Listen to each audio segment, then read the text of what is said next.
What's going on, everybody? Mortem here, this time bringing you some Divinity lore about none other than Imps. Imps are an interesting case in the world of Divinity for a variety of different reasons, but with the upcoming Divinity game, I am going back through and talking about some of the lore subjects I personally am very interested in. But with that in mind, I have no reason to believe per se that Imps will be directly involved in this upcoming game. And while we know the upcoming game is going to expand on and extend the lore, it's not going to be like a reboot or anything. Whether or not Imps factor into that at all is just something we don't know. However, Imps are somewhat tied to demons through the realm of Nemesis, and so there may be a potential connection there. But the fun thing about it is, as much as I like to explain that it's hard to take anything necessarily as canon for a lot of different reasons when it comes to Divinity, Imps get an extra layer of that, because the game we get the most lore about the Imps from is actually Divinity Original Sin 1. And if you've heard me talk about that before, you may have well heard me say that it should be taken more as an allegory than anything else. And the reason for that is because of a framing device, which I'm about to spoil right now. At the end of Original Sin 1, you find out that the entire thing is essentially just a story being told from an adult imp to a bunch of children imps. So it's quite literally telling a story to entertain a bunch of children. Add on top of that, Imp's sort of natural capricious nature, and you've got a lot of lore that is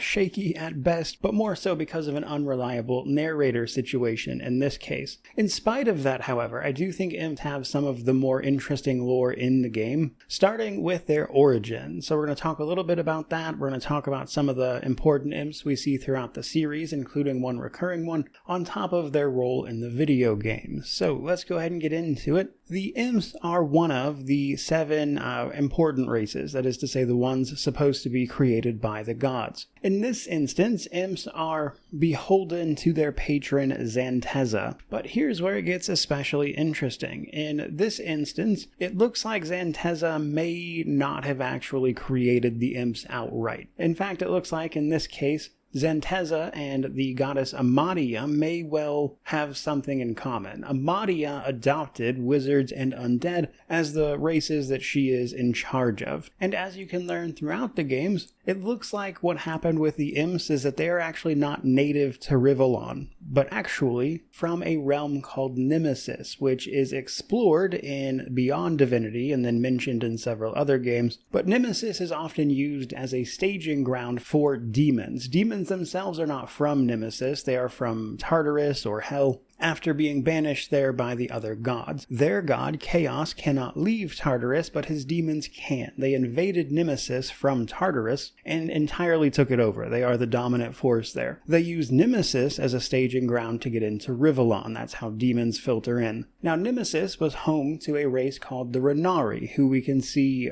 only in Beyond Divinity. We actually don't really know what they're doing canon-wise.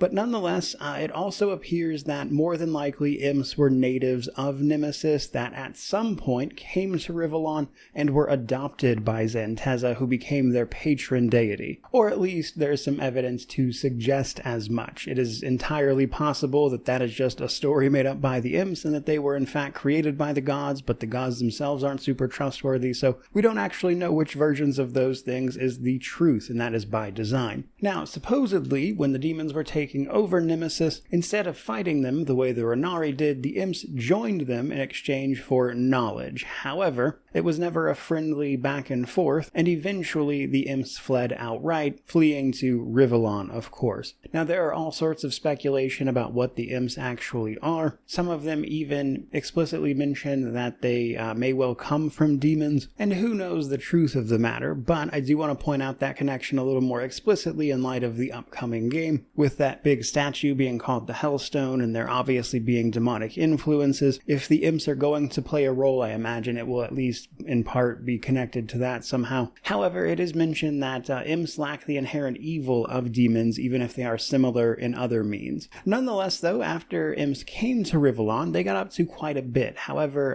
in fleeing from Nemesis, they don't have a sort of cohesive civilization the way we see some of the other races do with large cities and stuff. They are much more scattered by default, kind of running all over, with an insatiable thirst for knowledge. And much of their depiction throughout the games kind of digs into exactly that. Them trying to figure things out, messing around with technology, or generally just kind of doing what Imps are known for, which is being a little annoying. So next up, I want to talk about a couple of the important Imps we see throughout the series. Starting chronologically from the games with Dragon Commander, there are 2 Imps in that one. The Imp Counselor, who simply represents the Imps throughout the game, kind of showing off what their political interests are. But basically, they want to advance science and technology as much as possible, though Dragon Commander, despite being much older, had a much higher level of technology for the reasons that the second Imp from that game is involved in, Grumio. Grumio was receiving dreams from a demon known as Corvus about amazing technology, and he used those dreams to make that technology, which inadvertently fueled a perpetual war, which was the entire point of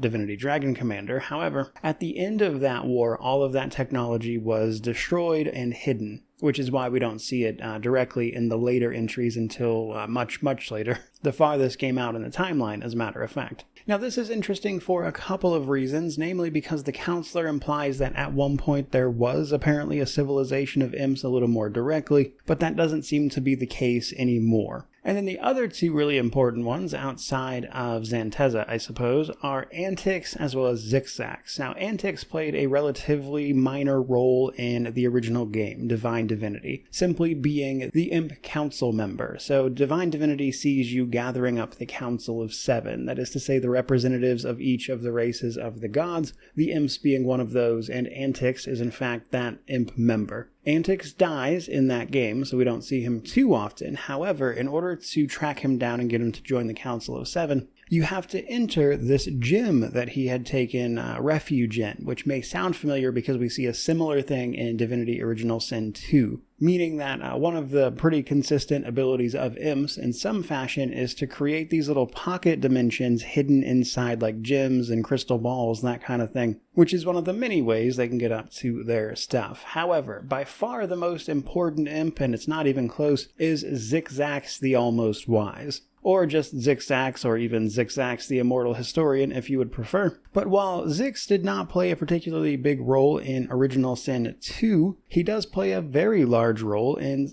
several other games actually. Divine Divinity, he's in Ego Draconis, that is to say Divinity 2, as well as Divinity Original Sin 1. But the reason he is so important is because he was appointed, if you will, the Immortal Historian by the gods. He was basically tasked by all 7 of them to simply record the history of everything, which is how he came to his most important role, which is where we're going to start for chronology's sake. At some point in traveling time and recording everything he possibly could, Zixzax discovered that eventually the world ends, including even time itself. In discovering this, he started to look for a way to prevent it. That back and forth is basically the bigger plot of Divinity Original Sin 1. This is how he came into contact with the Starstones and the Bloodstones, which are, again, a big aspect of the plot there that we don't really see again afterwards. Zixzax, however, is basically a sort of facilitator of deeds, if you will. He gives your characters the teleporter pyramids, which seem to be linked to Zixzax,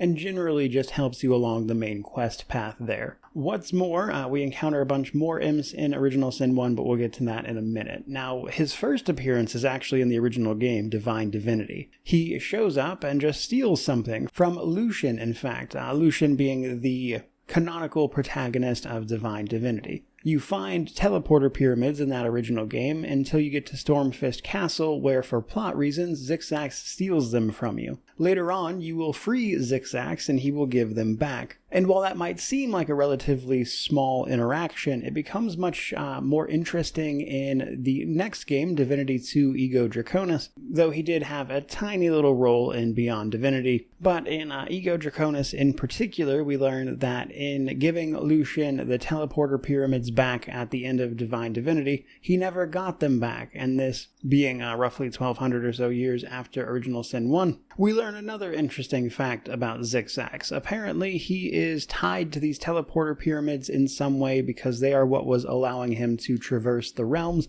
which is how he got back and forth from places like Nemesis and the like. and he is stuck on Rivellon. Now, how canonical that is, because it doesn't line up with a few other things, to be honest, is certainly up for debate, and we're actually going to talk about Ego Draconis and Imps here in just a moment as well. But as you can see, Zixax is a pretty important lore character overall. Given the nature of, just Imps and the way all that stuff with Original Sin 1 pans out, how truthful any of that is up for debate, like I said. But realistically, if you're going to bring an Imp back, Zixax is at the top of the list. He is alive and kicking. He is called the Immortal Historian for a reason, and I would not be surprised at all if he had a bit of a cameo. All of that stuff said, let's talk about the Imps in general throughout the games. Starting with Divine Divinity, of course, being that is the first one. Imps here were mostly just generic enemies working with the Black Ring, the antagonists of that game. You could also find the occasional ones that were not working with them, like Zigzags or Antics, but generally that was about the extent of their role there,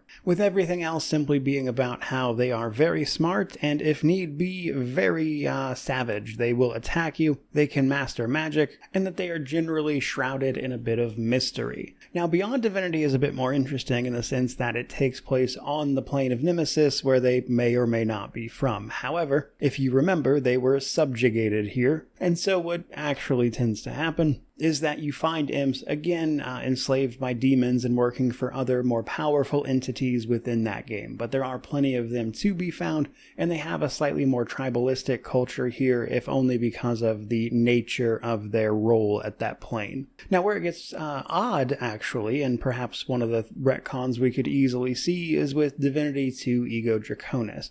In Ego Draconis, Imps seem to have regressed a bit, if anything. They are really more generic enemies outside of Zixax. They also changed their color to be like more greenish orcish type. They, if anything, look more like goblins, and they honestly behave like goblins in that game as well. They don't have their typical luster for technology that we see in every other game. Now, that's not a huge surprise given that we know that Larian did not start really caring about the lore until Original Sin 1 and 2, so I imagine they'll just handwave that away if they continue forward here. But then, of course, we have Original Sin 1, the bedrock of most of this information, in fact, but outside of what I've already told you about, like Zixax and everything else, we see a fair few Imps in Original Sin 1, though truth be told, mostly dead ones. There are a ton of Imps in a place called Hyberheim. Hyberheim is ruled by an entity known as Boreas. Boreas traded the Imps to the antagonistic faction of the Immaculates, who then mass slaughtered all of them to fuel the Bloodstones as part of the story there. Outside of that, you will also see a group of Imps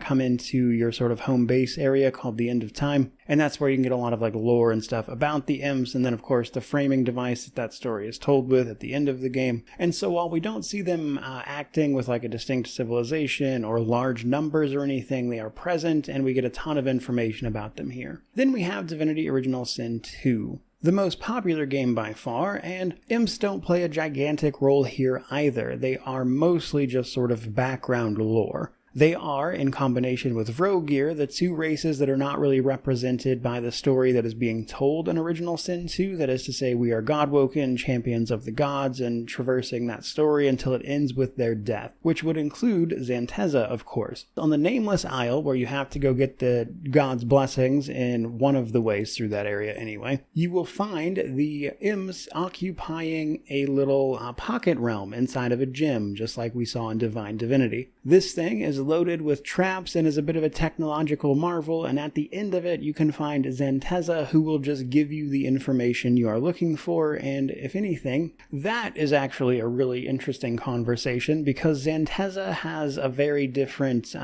let's say outlook and behavior in comparison to the rest of the gods. Zanteza is clearly incredibly smart and doesn't really care for a lot of the posturing and nonsense that the other gods get up to, but given the way the gods were drained of their source and their power at this point, Zanteza seems to be aware that the end is coming and there's really not much that can be done about it for the gods. Whereas the rest of them are desperate and kind of clawing for their own survival, Zanteza seems to have come to terms with it. Now, you'll notice I didn't mention Dragon Commander there because in talking about the two named Imps there, that's pretty much what we know. They're into technology and they like science. But bringing all of that to a bit of a close, Imps are often shown in a variety of different ways throughout the series. They do tend to be a bit more individualistic. while you can talk about them a bit more generally, there are always exceptions. There are imps that I would say don't exactly fit any of those molds, and in some ways I think that's just because of the way the games needed to depict them for the story that they were telling, though luckily in this case, imps being known for being capricious little tricksters and illusionists, that kind of thing, it kind of plays into that, if anything.